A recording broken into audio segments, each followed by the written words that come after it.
Okay, we're back. It's experiment 153.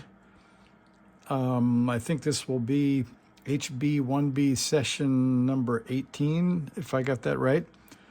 So thank you to Neville Marr for the quick and accurate analysis. So when I quickly removed C7 and put this to ground to load the output transistor, he quickly pointed out that I forgot to put a coupling cap in between. C7 was the coupling cap to the output filter, so I should have put some kind of coupling cap to the 50 ohm load while I was testing. And so, thanks to Neville, here's the equivalent circuit of what I had connected: a 15 microhenry choke and a 50 ohm resistor across the power lead to the radio to ground. So coincidentally, we were getting about 350 milliamps of receive current. That is the 13.8 volts over 50 ohms gave me 276 milliamps of that current. Then we added back the 77 that we normally drew on receive, and we got right to that 353 milliamps. So thanks to Neville for the quick diagnosis. Then lots of good feedback, ideas, things to try. So I started looking at the schematic, and I wanted to answer the question, what can cause loading but be common to both the 80 meter and the 20, 30, 40 filters? And so to remind you again, that means that on the output circuit, we have K1, and K1 switches here and here. So we either get this filter on 80 meters or this filter on 20, 30, 40. On 40, we turn on K2 as well. And on 30, we turn on K3. But in general, we're going all the way through this path.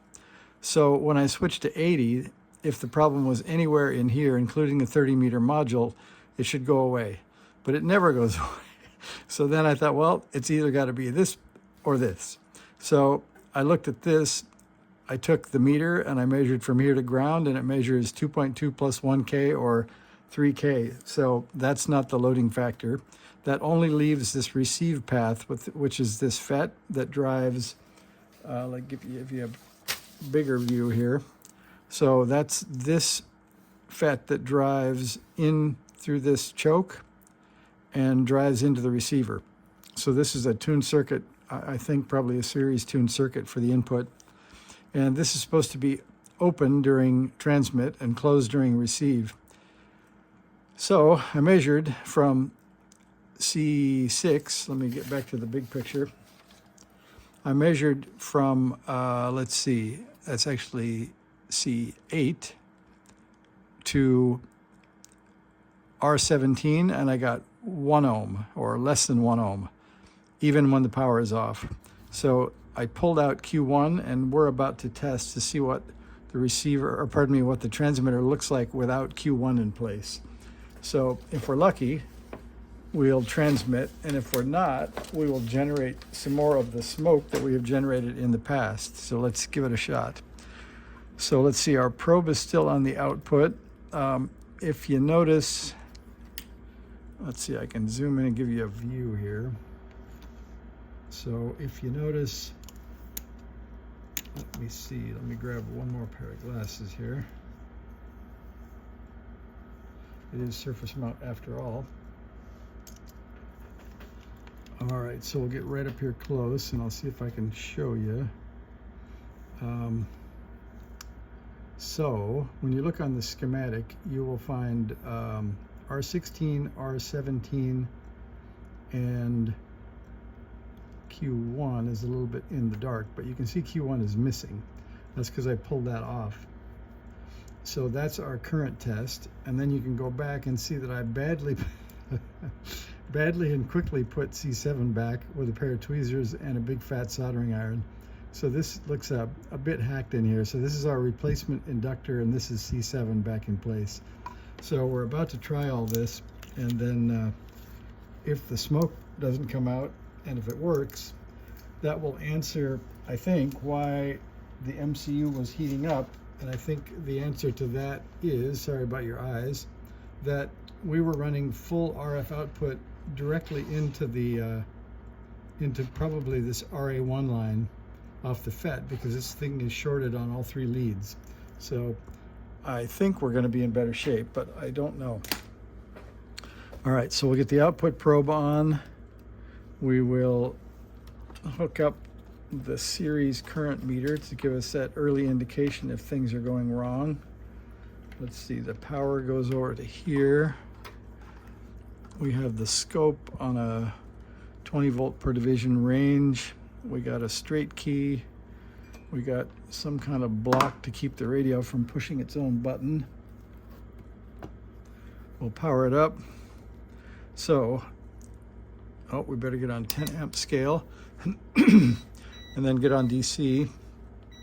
So if we're lucky, we'll get 77 milliamps instead of 350. Well, we got 90, or we got 88. So I can live with that for now.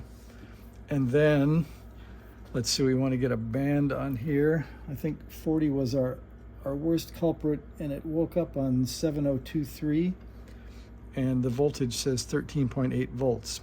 So here goes the moment of truth. Well, the second moment. The first moment was it didn't make any smoke when we powered up, and the MCU is cool right now. So let's hope for something on the output of the scope, and maybe something less than 1.3 amps over here.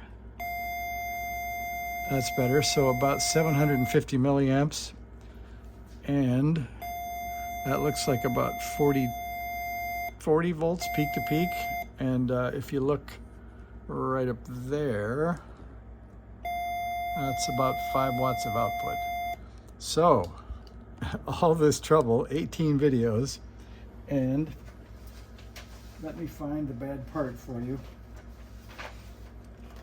And let's see if you can find the bad part. All right, so here is the bad part.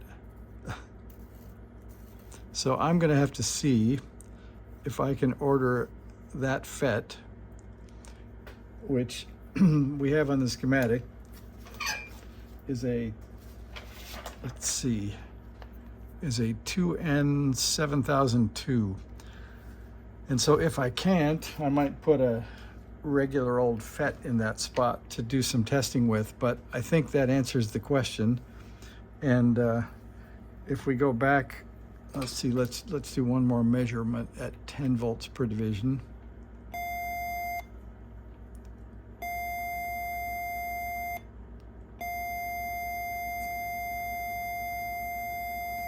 So I would give that about 44 volts. And let's see here. So we will take 44 and we will square it, and we'll divide it by 400. And there's 4.8 watts.